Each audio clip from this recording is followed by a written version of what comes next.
Depth chart for the Pumas for 2021. We've done loads of these depth charts already, folks, where we look at each position and who filled them throughout the year that was 2021. South Africa, New Zealand, England, France, Ireland, Scotland, Wales, Australia.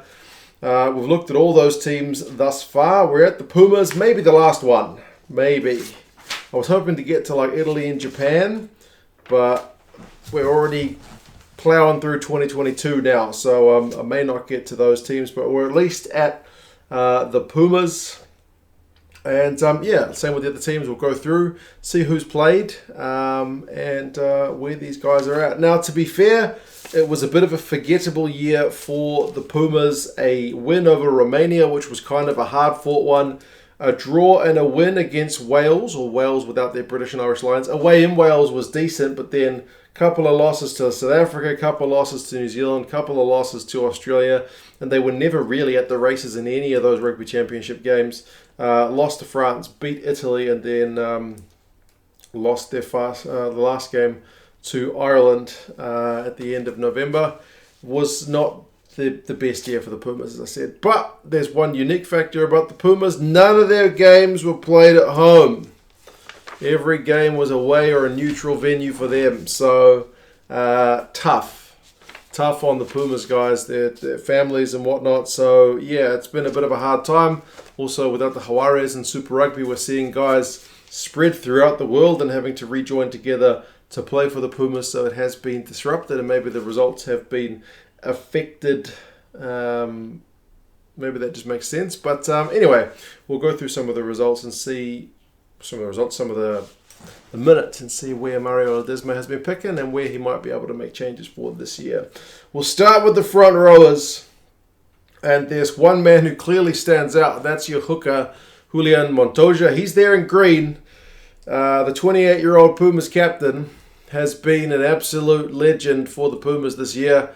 He is, for me, one of the best players at number 2 in the world. He's not a big block-busting, ball-carrying 2, but defense-wise, tackles, turnovers, and the line-out stuff, he is on song. Like, he does pretty much everything, and he scores more tries as well. So I absolutely rate him, and the fact that he's played almost 90% of the minutes for the Pumas this year shows you just what an influence he has over the side. Facundo Bosch is there in blue, and then Santiago Cecino is there in yellow. So there's not been a lot in the way of other guys getting game time, which is maybe a little bit concerning. Maybe you would like it to be not so driven by just that one guy, but he is that good. I can kind of understand why they have to play him. I do worry if he picks up an injury, what are they going to do? That's the only thing about the depth. Like, you've got that one-star player, but what about the depth? Remember, Crevy's been going all right in London Irish as well, but he is getting on.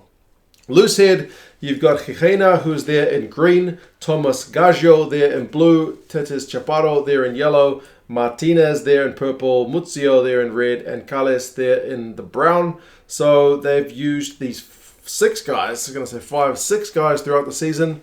And I guess part of the thing with Argentina in 2021 was sometimes guys either got injured or went back to their clubs. I can't comment on which guys were actually just kind of recalled for club duty, but it was certainly a bit of a revolving door which saw a bit of rotation. Some of it enforced, some of it not so much. But Gijena is the guy who got the majority of the minutes. Just under 40% of the game time went through him. But the guy I'm most excited about, I would have said Tetes Chaparro, I mean, even though he's like 32, it's Gaggio, the 22-year-old, the 10 years older than Tetes Chaparro, younger.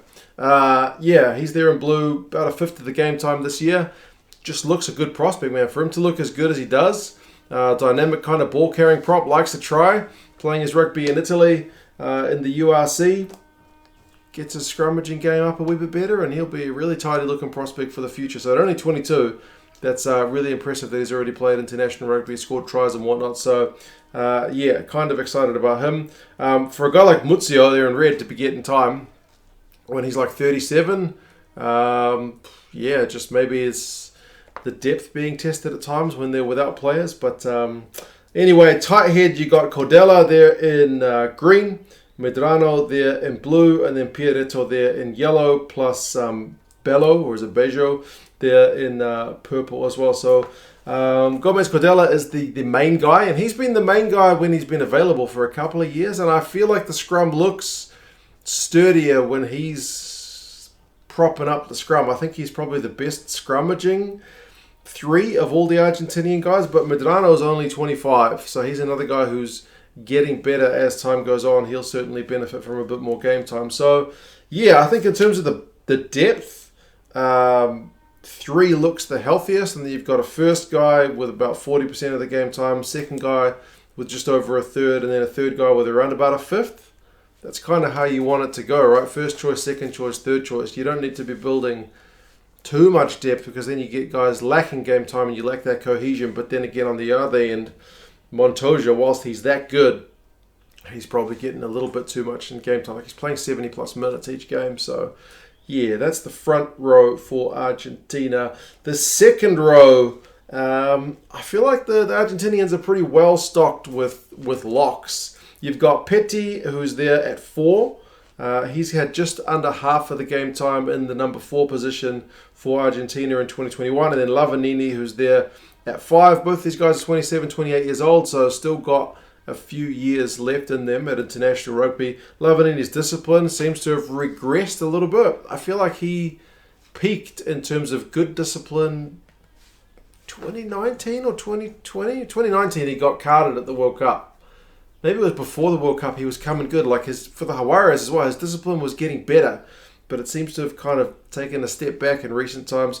So yeah, Guido Petty just under half the game time, and Lavanini just over about 60% of the game time. So those are your 2 front running guys, and I quite like them as a combo. Lavanini's the big physical tight headlock, a big unit of a man, and Petty's more of a skills guy. So I do think they're a good pairing.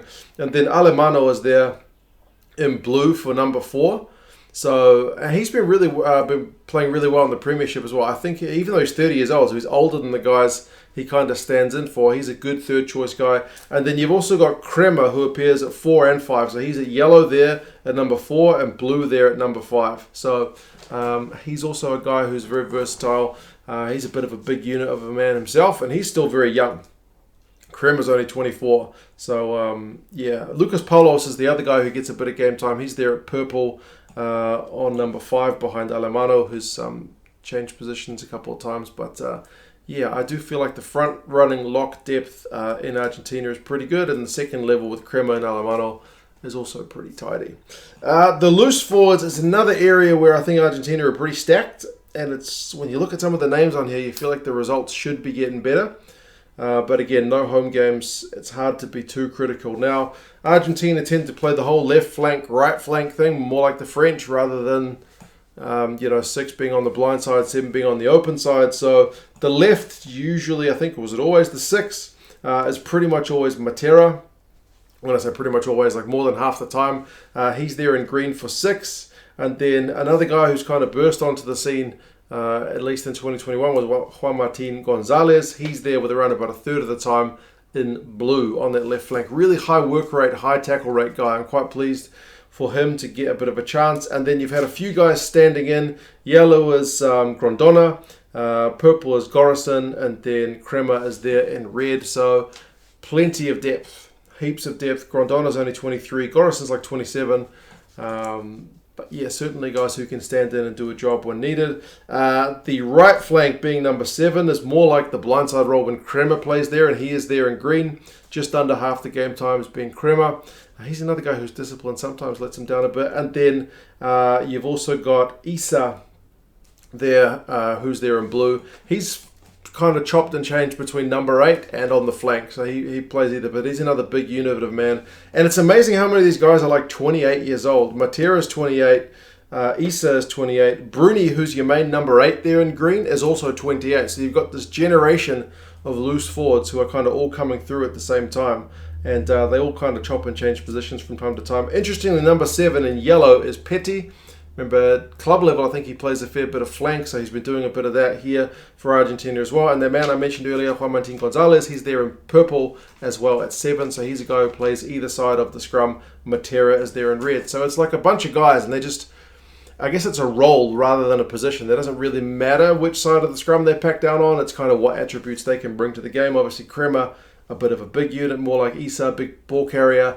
Whereas, like, guys like Matera, is maybe a bit more mobile. Bruni, like I mentioned there at 8 in green, he's been really good, even though if he's not the biggest name of the guys. Issa is there, but he should be behind Matera. I've got the colours around the wrong way. So it's Bruni, green, Issa, blue, and then Matera, yellow. But Matera is the second most minutes at 8. He tended to start on the flank and sometimes switch to 8 if they took off the number 8.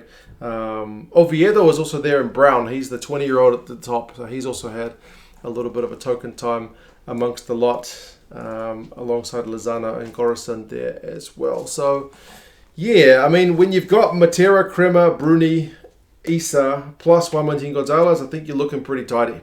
These guys are versatile enough to chop and change. Crema can drop into the locks when needs be. Yeah, I think they should be. And Petty can also come out of the locks into the back row. I feel like they're looking good.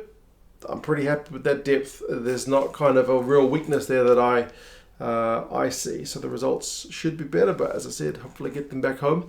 The results will improve. 9 and 10. 9 is a pretty tight split, but Gonzalo Bertrano is there in green. He's had more time than Thomas Kubeli, who's there in blue, but those guys between them have had kind of almost 90% of the game time. The rest of it's divided between Escura there in yellow and Gonzalo Garcia there in purple, who had a little bit of a game time, got his debut in the Rugby Championship this year. We didn't see a heck of a lot of him, but he's the only real youngster of the lot at 22 years old. Like Bertrano's 28, Kubeli's 32, and Escura's 28. So, as I said, it's kind of that same generation with the one youngster who's had a little bit of a taste. I feel like Kubeli's probably still the main guy if he's fit. But it is one where over the last couple of years, Argentina has been chopping and changing pretty constantly. So there's not really an out-and-out guy who's solidified the number 9 jersey as his own. 10, I also got the colours around the wrong way, but it's only by like 1%. I've got Sanchez there in green, and then Santiago Carreras there in blue. But Carreras has actually played slightly more game time than Sanchez. So Carreras should be there at the bottom, but it's almost exactly even. It's been an interesting one because Miotti is there. Domingo Miotti is the third guy there in yellow. And I thought for a long time he's the natural successor to Sanchez, but he seems to be kind of out in the cold.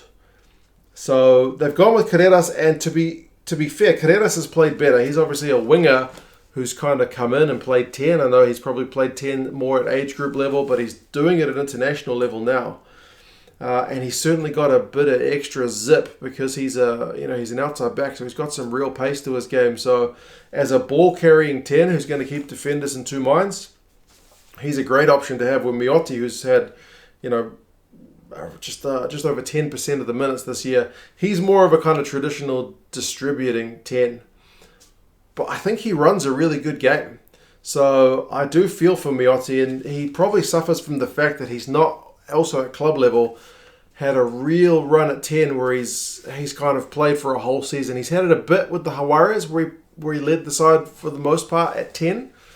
But I think he chopped and changed with like Diaz Bonilla, and then at the Western Force he started as the bench guy or not even in the squad, and then he kind of eventually became their first choice 10, and he looked the best of their 10s from my opinion. But now he's moved to Glasgow, and I don't think he's the first choice 10 there either. So he's 25 years old. I feel like his development has been maybe a bit stunted by the fact that he hasn't had a team to just run for his own. So yeah, he seems to be down the pecking order with Sanchez, the veteran 33, and Carreras, the youngster at 23, being the main two guys. Boffelli's there in purple with some token minutes. And you got to remember, he does the goal kicking for Carreras when Carreras is at 10. So that's one, I guess, weakness for Carreras' game, is that he requires someone else to do the goal kicking, at least thus far. I don't think we've seen him take any goal kicks as yet. So that's going to be an interesting one going forward. The midfield, it's looking a little bit more consistent. You're looking at 12. That's De La Fuente there in green, and it's Chocobares there in blue. It's pretty much been those guys. Your man Sinti's there in yellow, who's played very, very, very little time, like a couple of minutes. So for the most part, it's been De La Fuente and Chocobares, veteran and youngster, 30 years old, 22 years old. You'd like to have a third guy there, but you do have some flexible guys like Moroni's there at 13. Remember, he can chop and change positions when needed. And then Chocobares is also there in blue. So Chocobares between 12 and 13. He's played more game time than like Moroni has at 13. If you put Chocobates' 12 and 13 time together, he's played more than half of the season. So it's kind of good for him because he's still a pretty young man. Sinti is there in yellow at 13. He's only 21.